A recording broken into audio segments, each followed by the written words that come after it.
Louvamos ao Senhor com esta canção, Eu Amo a Sua Casa. Estamos aqui para louvar o nome do Senhor. Estamos juntamente com vocês nesta unidade para continuarmos, darmos continuidade à obra do Senhor.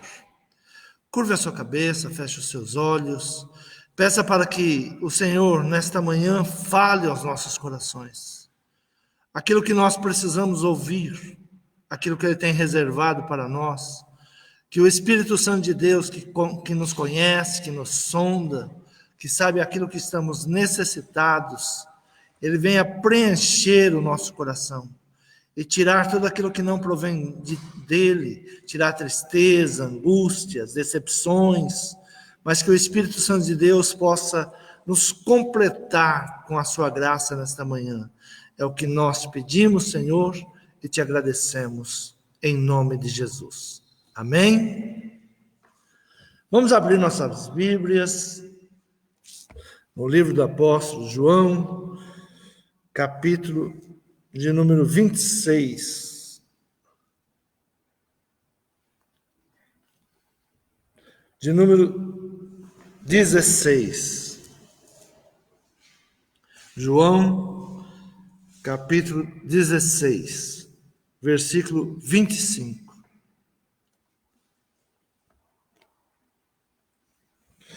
Jesus venceu o mundo.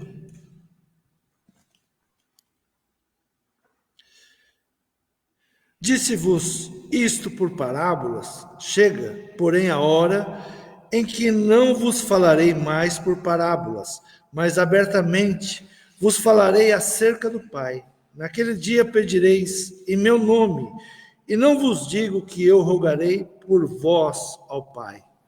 Pois o mesmo Pai vos ama, visto como vós me amastes e creste que saí de Deus. Saí do Pai e vim ao mundo. Outra vez deixo o mundo e vou para o Pai. Disseram-lhe os seus discípulos: Eis que agora falas abertamente, e não dizes parábola alguma. Agora conhecemos que sabes tudo, e não precisas de que alguém te interrogue. Por isso cremos que saíste de Deus. Respondeu-lhes Jesus: Credes agora? Eis que chega a hora, e já se aproxima, em que vos sereis dispersos, cada um para a sua parte, e me deixareis só. Mas não estou só, porque o Pai está comigo. Tenho-vos dito isto, para que em mim tenhais paz. No mundo tereis aflições, mas tende bom ânimo, eu venci o mundo. Amém? Naquela noite, Jesus, reunido com seus discípulos, ele anuncia aos seus discípulos que ele seria elevado, que ele seria crucificado pelas mãos dos ímpios. E ele diz: eu deixo o mundo e volto ao Pai. Eu vim do Pai para o mundo, mas agora eu deixo o mundo e volto para o Pai. E os discípulos naquele momento se alegraram, porque Jesus não estava falando mais com eles em parábolas. E uma certa feita Jesus tinha dito que falava em parábolas porque eles não compreendiam. E eles entenderam que agora eles estavam aptos a compreender tudo o que acontecia e que Jesus não precisaria usar de nenhuma parábola. E eles falaram: agora nós cremos, agora nós sabemos. E Jesus faz uma interrogação: credes agora? Vocês agora creem no que eu estou falando? Mas Jesus dá a eles um retrato de tudo o que iria acontecer. Olha, quando eu for levantado, vocês fugirão. Vocês serão dispersos. E ele diz: no mundo, vocês terão aflições. Sempre terão aflições. Mas tende bom ânimo, eu venci o mundo. E essa pergunta que Jesus faz aos seus discípulos, ela está entoando até nos nossos dias, hoje, seus novos discípulos. Credes agora?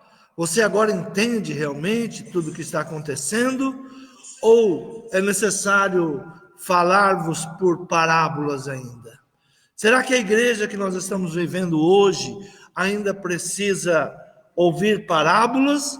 Ou ela já é capaz de compreender tudo o que está acontecendo? Será que nós já estamos prontos quando virmos as coisas que estão anunciadas acontecerem? Ele perguntava aos seus discípulos: será que quando vocês me virem pendurado no madeiro, vocês vão continuar a crer? Quando eu não tiver nenhum poder sobre os homens ou demônios, quando eu não manifestar o meu poder e permitir tudo aquilo que é para acontecer? Jesus estava fazendo uma pergunta aos seus discípulos, estava fazendo uma afirmação: vocês fugirão, vocês serão dispersos. E essa pergunta é feita à igreja hoje: como nós vamos reagir a tudo que está predito, a tudo que está escrito? A igreja está preparada para realmente viver os dias de perseguição, os dias do anticristo? Ou nós fugiremos, estaremos dispersos? A sua fé continuará inabalável quando eu ficar na mão dos inimigos por um tempo? Essa era a pergunta de Jesus aos seus discípulos. Provavelmente nós também fugiríamos naquela oportunidade. Provavelmente nós ficaríamos decepcionados, como muitos dos discípulos de Jesus ficaram decepcionados. O que foi feito da promessa do reino? Essa era a pergunta que muitos deles faziam. Mas ele anunciou o reino, ele disse que iria reinar, ele disse que nós iríamos reinar junto com ele, e agora nós vemos essa situação de desespero, ele totalmente tomado pelos inimigos, estão levando ele preso, e ele será crucificado. A morte de Cristo pareceu ser o fim de toda a esperança nacional e espiritual. Quando Jesus é levantado ao madeiro, aqueles discípulos que o seguiam, aqueles homens, mulheres, que ouviram falar do reino, ouviram falar de conquistas, eles caem em um desânimo muito grande, porque parecia que tudo tinha chegado ao fim. A esperança nacional, para muitos judeus, para muitos discípulos de Jesus, Jesus seria aquele que viria libertar das mãos do Império Romano.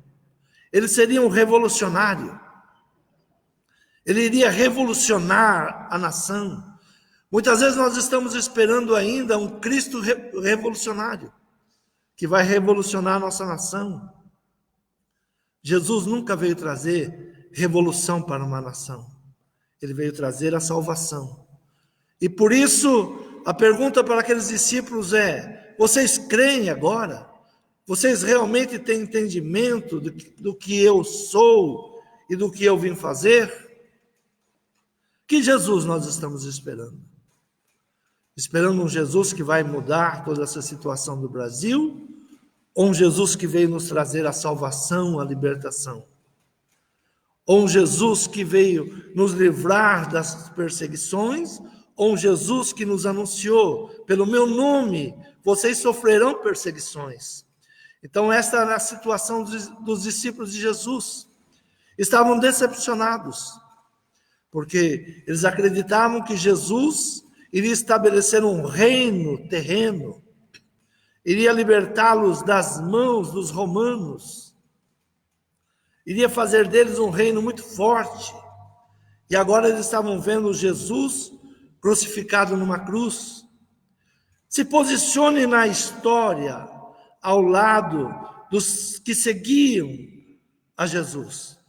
Se posicione vendo o pendurado na cruz. Qual seria o seu pensamento? Que pensamento você teria? Como você iria se posicionar? Não há reino, estamos acabados, o sonho se transformou em ilusão, Assim estavam os discípulos. Como está a igreja hoje? Como nós estamos diante de tudo aquilo que está acontecendo, mas que pelas Escrituras já nós deveríamos estar nos preparados. E não estarmos lutando por um reino natural. Não estarmos numa guerra natural, irmão contra irmão. Jesus ele não veio para estabelecer um reino natural. Na morte de Jesus parecia que o inimigo tinha vencido. Quando os discípulos olham aquela situação, eles se dão por vencidos. E provavelmente no mundo espiritual, o inimigo, o maior inimigo das nossas almas, estava em júbilo, havia festas no inferno.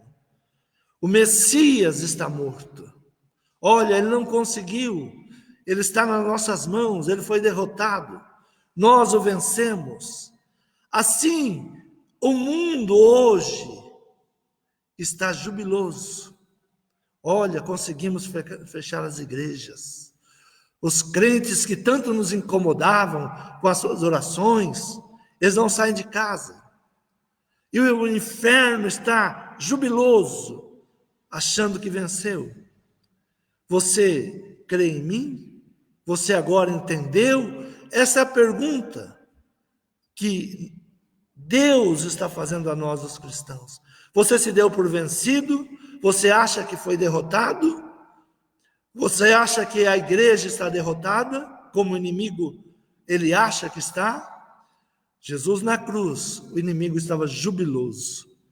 Pulava, gritava, se alegrava. Onde está o rei dos judeus? Onde está aquele que iria libertá-los? E essa mesma pergunta o inimigo hoje faz. Onde está a igreja tão forte? Quantas pessoas se levantaram e falaram: mas os cristãos não são tão fortes nas suas orações? Se nós entrarmos nessa guerra natural, nós nos esqueceremos daquilo que fomos chamados. O inimigo, ele não se ateve com a morte de Jesus. Ele simplesmente pensou que tinha derrotado mais um líder. Ele pensou que teria derrubado mais um que iria se levantar numa rebelião, queria ser seguido, que falava em nome do Pai. E ele não se apercebeu, porque Deus tem um plano superior. Deus vai sempre ir além do nosso entendimento e além do entendimento do nosso inimigo. Enquanto nós dormimos, Deus trabalha. Enquanto o inimigo se levanta, Deus está agindo. Deus não dorme. Deus não descansa. Pois em movimento um plano superior, o plano da salvação. Enquanto Jesus estava ali na cruz, e o inimigo, pensando que tinha tirado a oportunidade dos judeus se converter ao Pai, Deus estava abrindo a nós esta opção. Deus estava levando aos gentios a salvação.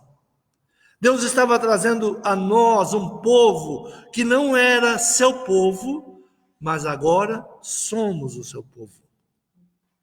Ele não estava perdendo um filho ali, ele estava ganhando uma multidão de filhos. Foi ali na cruz do Calvário, a grande derrota do inimigo e a nossa vitória. Por um momento, o inimigo, ele não se ateve ao plano de Deus. O inimigo agora ele está pensando simplesmente em derrubar a igreja, derrubar o governo, mas ele não sabe que Deus tem um outro plano para nós. Deus tem algo superior para a igreja. A igreja sairá dessa situação muito mais forte do que ela entrou. A morte de Jesus, que o inimigo se empenhou para que não tivesse a libertação de Israel. A morte de Jesus abriu uma grande oportunidade da bênção da salvação aos gentios que somos nós. A salvação nos alcançou por causa do plano de Deus. Estávamos distante do trono da graça. Não éramos filhos, mas através da cruz, através da crucificação, hoje somos filhos por adoção. Hoje somos chamados filhos de Deus. E Jesus diz aos seus discípulos: haverá um dia que vocês não precisarão de mim para interceder. Vocês adentrarão a sala do trono. Vocês poderão se dirigir ao Pai. A sua oração chegará ao trono da graça. Não precisará mais de intermediários. Hoje, a nossa oração, ela chega ao trono da graça. E nós temos que entrar com ousadia. Não olhando aquilo que o inimigo está alegre, está se regozijando, mas aquilo que nós somos no reino de Deus, através da cruz. A morte de Jesus, ela nos livrou da dívida, do peso, da culpa. A cédula que havia contra nós, a cobrança que havia contra nós, na cruz do Calvário, foi rasgada. Através da sua morte, adentramos a presença do Pai pela graça. Eu não fiz nada para merecer, foi pela graça. Não foi pela minha obra, não é porque eu sou bom, não é porque eu faço isso, eu faço aquilo, não. Foi pela morte de Jesus. Aquilo que parecia a sua morte, aquilo que parecia a derrota, foi a nossa vitória. Aquilo que o inimigo pensou que era a sua grande vitória, foi a sua derrota. A morte de Jesus se tornou loucura para os sábios desse mundo. Por que a igreja é perseguida? Porque aqueles que se acham sábios, entendidos, eles não conseguem compreender essa ligação que nós temos com o Pai. Eles não conseguem entender porque Deus nos ama e nós o amamos tanto. Porque nós, apesar de estarmos proibidos, nós ainda continuamos a falar com o Pai. Nós não estamos ligados a um prédio, nós não estamos ligados a um edifício. A nossa ligação com o Pai é espiritual. A todo momento nós estamos ligados com Ele. Pode derrubar os prédios, mas esta ligação ninguém vai roubar. E isto para eles é loucura. Ainda que venham prender o nosso corpo, ainda que venham nos açoitar, para que venhamos negar a Cristo, estamos dispostos a não negar Cristo. Através da mensagem da cruz, Ele transforma a vida dos pecadores. Quando abrimos a nossa boca, quando podemos falar às pessoas, se não pudermos mais falar a 100, 200, 300, 400, falaremos para uma pessoa. E algo muito importante que nós devemos saber: uma alma que se rende ao Senhor, uma alma que entende a morte de Cristo na cruz, haverá festa nos céus. Então, o meu compromisso é ganhar uma alma. Se eu ganhar uma alma, eu faço uma festa nos céus. E isso eles não entendem. O inferno se apressou por sua morte. O mundo hoje está se apressando, não é tempo, mas o mundo está se apressando. Os homens, na sua vaidade de poder, eles querem implantar a nova ordem mundial antes do tempo que Deus permitiu. E por isso eles se apressam. Eles se virarão um contra o outro, se não for o tempo de Deus. Porque eles entendem as Escrituras, eles conhecem as Escrituras. Jesus disse que o inimigo, ele conhece a Escritura e até treme quando ele lê. Ele sabe o destino que está para eles.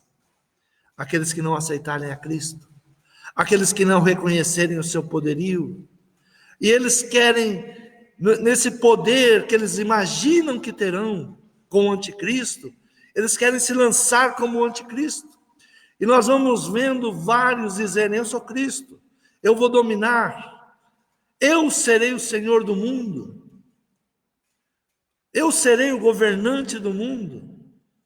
Nem o fio de cabelo cai da nossa cabeça se não for o momento. Podem se armar, podem se ajuntar. A palavra do Senhor diz assim: poderão se ajuntar contra vós, mas eu derrubarei, porque eu não autorizei. O inimigo ele pode se levantar contra nós, mas se não for autorizado por Deus, ele cai por terra. Quando o inimigo estava regozijando-se, o Pai o ressuscita entre os mortos. Quando o inimigo ainda estava festejando, o Pai o ressuscita entre os mortos. Através da sua morte, ele nos deu a vida eterna. Ele venceu o último inimigo, a morte. E é isso que nós vencemos em Cristo. Não é os 70 anos que nós vivemos, 80 anos, alguns 100 anos, não.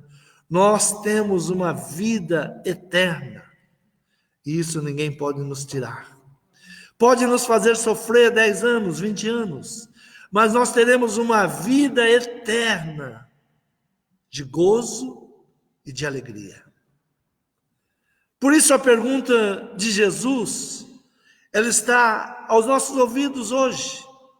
João capítulo 16, versículo 31, essa pergunta, ela está nos nossos ouvidos. Respondeu-lhe Jesus: credes agora? Você entende qual é o propósito? Você entende que eu não vim dar minha vida pelo reino de Israel? Que eu não vim fazer uma guerra contra Roma? Você entende isso agora? Essa era a pergunta aos discípulos. Vocês creem agora qual é o plano? Vocês compreenderam? Ou ainda vou ter que continuar falando com vocês em parábolas? Depois de 2020 anos, a mesma pergunta está para a igreja hoje. Igreja, vocês entenderam o plano? Ou preciso falar em parábolas ainda? Preciso falar em prosperidade material para que você consiga entender a prosperidade espiritual. Preciso te abençoar nos meios materiais para que você entenda que você será muito abençoado no plano espiritual. Será que eu preciso continuar falando em parábolas ou você já entendeu? Em toda situação de sofrimento humano, a nossa oração não é que Deus tome partido.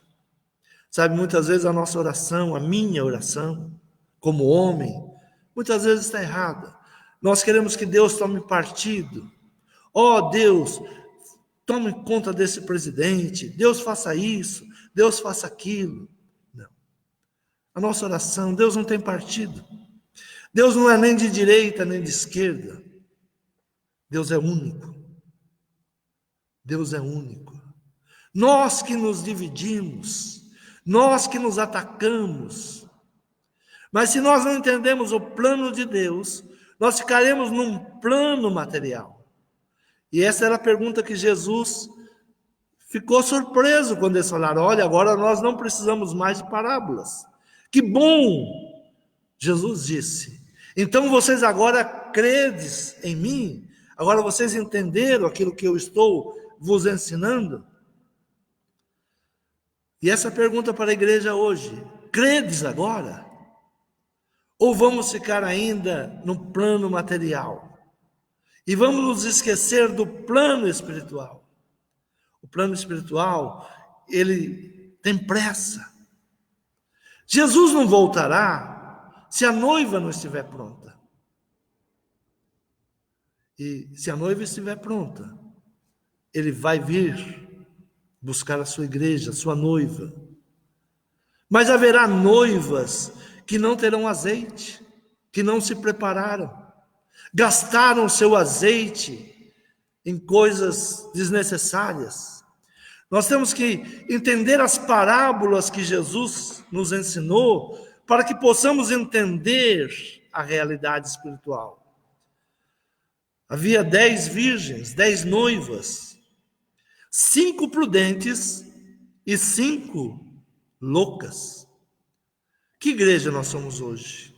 A igreja louca, que pegou todo o seu azeite e gastou com festas, com shows, ou a igreja prudente que guardou o azeite para receber o noivo, para ter luz até a vinda do noivo, porque a noite é escura.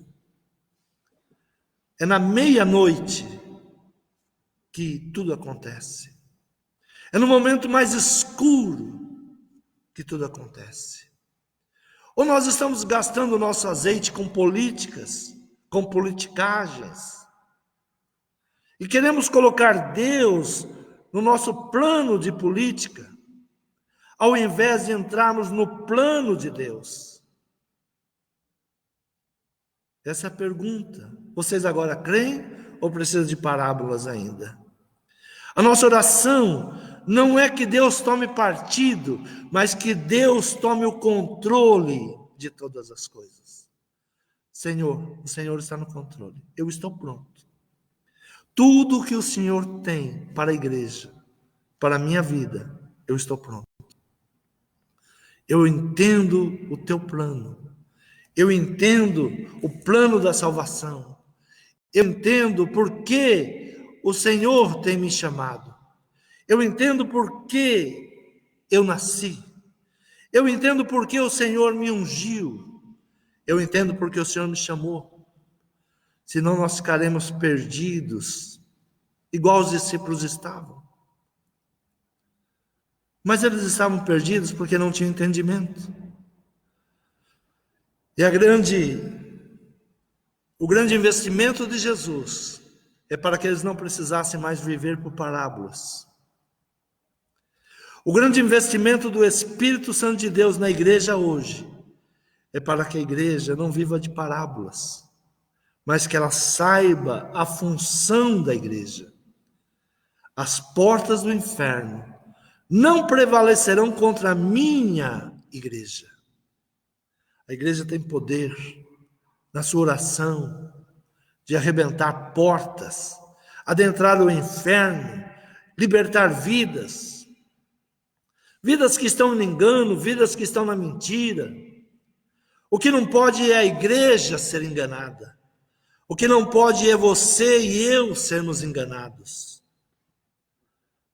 O plano da salvação, o plano de Deus, tudo o que está vindo está escrito.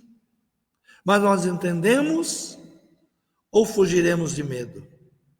Nós nos posicionaremos ou cada um vai para o seu canto? Jesus disse, olha, quando eu estiver pendurado, cada um de vocês correrão para um lado. E foi o que aconteceu. Porque não havia entendimento ainda do plano de Deus. Mas nós estamos agora, devemos conhecer o plano de Deus na nossa vida. O que Deus quer? Quem sou eu? A primeira coisa que eu tenho que saber é que eu sou imortal. A morte não tem mais poder sobre a minha vida. Podem destruir este corpo, mas eu tenho uma vida eterna. Podem roubar todos os bens que eu ajuntei, porque eles não irão comigo para onde eu vou. Eles estão para me servir. Deus me colocou como mordomo de tudo que Ele me entregou. Por isso eu cuido bem, eu tenho que cuidar bem, porque eu sou mordomo de tudo aquilo que Ele me deu e sou grato a tudo que Ele me entregou. Mas nada do que Ele me entregou vai me segurar nessa terra. Nada do que Ele me entregou eu levarei. Nós temos que saber o plano de Deus, o plano da salvação. Porque a igreja está nesses momentos aqui na terra. Ah, Senhor, nos livre de tudo isso. Não.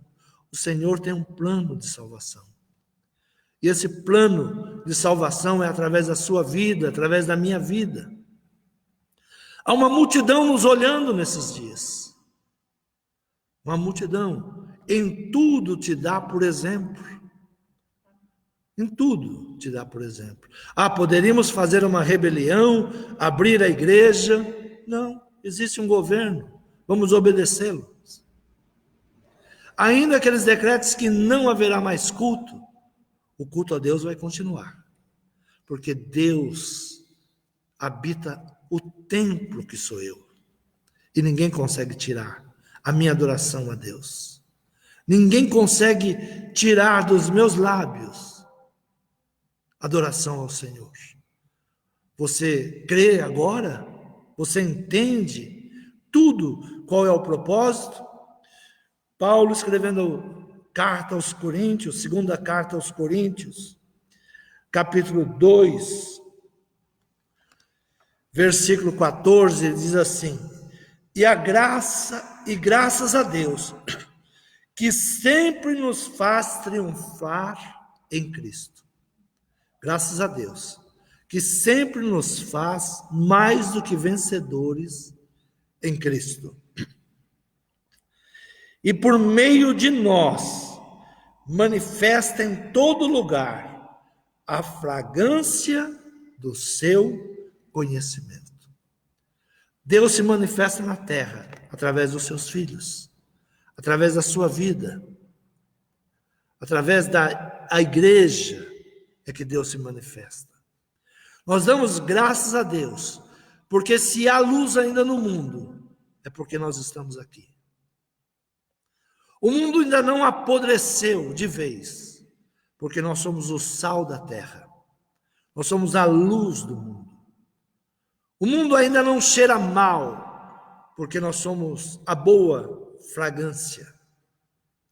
E graças a Deus, que sempre nos faz triunfar em Cristo, e por meio de nós, manifesta em todo lugar a fragrância do seu conhecimento.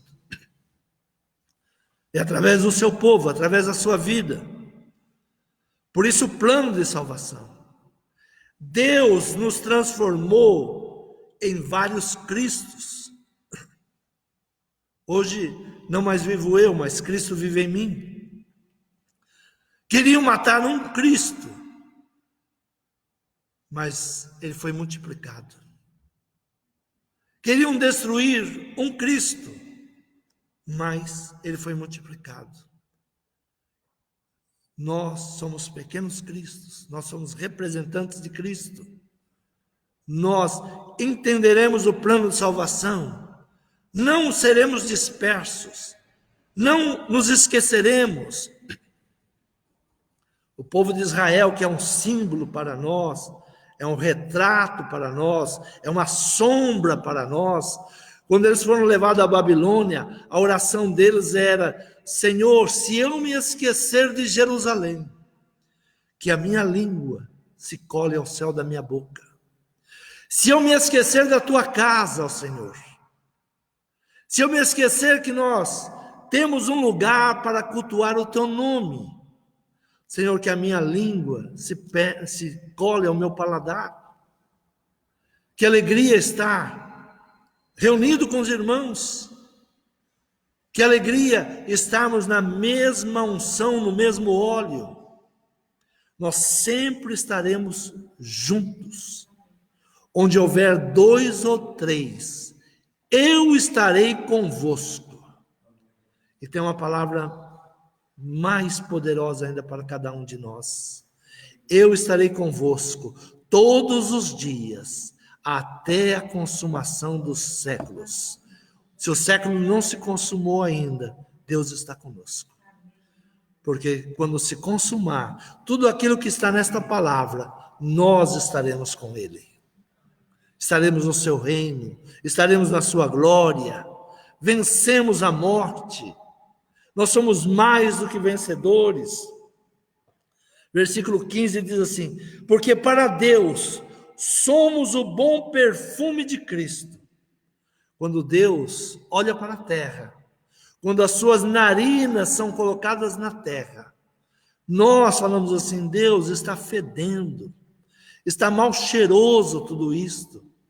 Mas Deus, Ele sente o perfume da terra e diz: mas tem o perfume de Cristo.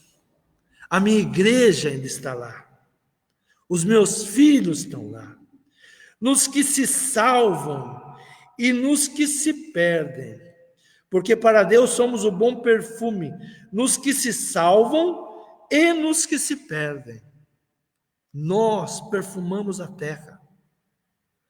Deus não destruirá essa terra, porque há um bom perfume ainda. Quantas vezes a nossa oração é uma oração partidária. Senhor, arrebenta isso, arrebenta aquilo. Senhor, tome o controle. Tome nas tuas mãos. Senhor, nas tuas mãos eu entrego o governo desta nação. Nas tuas mãos, Senhor, eu entrego os políticos dessa nação. É nas tuas mãos, Pai. O Senhor vai dirigir. O Senhor fará o melhor. Para esse, certamente, cheiro de morte. Para quem? Para os que se perdem. Para estes, certamente, cheiro de morte para a morte. Mas para aqueles, cheiro de vida para a vida. E para estas coisas, quem é idôneo? Quem amadureceu? Quem não precisa mais de parábolas? Essa é a pergunta que Paulo fala. Para esses que são idôneos, para esses que amadureceram, para esses que se tornaram homens e mulheres espirituais, e entenderam o propósito de Deus. Versículo 17 diz: porque nós não somos como muitos que ganham falsificando a palavra de Deus. Antes a falamos em Cristo com sinceridade, antes como de Deus, na presença de Deus. O que Deus espera de nós? Que nós sejamos uma igreja verdadeira, que nós sejamos cristãos de verdade, que nós venhamos pregar a verdadeira palavra, que nós não venhamos ficar brincando, mas entendendo o tempo. Sejamos idôneos com tudo o que está acontecendo. Não vamos desgastar o nosso óleo, o nosso azeite, com coisas passageiras. Governos entram, governos saem, Deus levanta o rei, Deus abaixa o rei.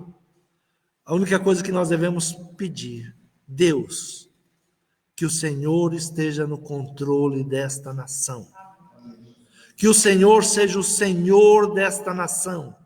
Enquanto estivermos aqui, Senhor, controla esta nação. Senhor, que nós possamos fazer a Tua obra, que nós possamos pregar a Tua palavra, e pelo nosso testemunho, Senhor, as vidas venham se converter a Ti. Senhor, tira o ódio do nosso coração, tira a mágoa, tira as decepções. Senhor, tira as contendas, tira as contendas. De onde provém as contendas que nós estamos vivendo? Será que provém de Deus? Não. A graça de Deus sempre nos faz triunfar. Creia nessa graça. Você crê agora? Essa foi a pergunta de Jesus aos seus discípulos. Olha, mestre, agora o Senhor está falando conosco cara a cara. Não precisamos mais das parábolas. Jesus disse: vocês creem agora? Ou vocês vão fugir quando me virem pendurados? Essa é a pergunta para a igreja do século 21. Vocês vão precisar ainda de parábolas? Ou já entenderam as parábolas? Vocês vão viver o verdadeiro evangelho e vão preservar o azeite e não gastar o azeite em coisas fúteis? Porque a terra, a noite vem e é necessário que se tenha luz. É assim que Cristo quer encontrar a sua igreja. É assim que Cristo quer habitar na sua vida. idôneo. A palavra de Jesus diz que nós devemos chegar, escrevendo aos Hebreus, que nós devemos chegar até a estatura do varão perfeito. Quem é o varão perfeito? Cristo. Nós temos uma meta. Cristo não entrou em politicagens. Ele estava vivenciando dias como o nosso. Dias como o nosso. Roma dominava. Roma oprimia. Mas ele continuava pregando a palavra do Pai. Em alguns lugares ele não poderia ir. Ele ia para outro. Onde houvesse um coração, um ouvido, pronto a ouvir a palavra, lá estava Jesus. Assim nós temos que viver nesses dias, como Cristo. Cristo tem nos chamado para viver em meio do caos. Deus nos colocou no quartel-general do inimigo, a terra jaz no maligno. Nós não podemos esperar que a terra viva em paz, porque a terra não tem paz para nos dar.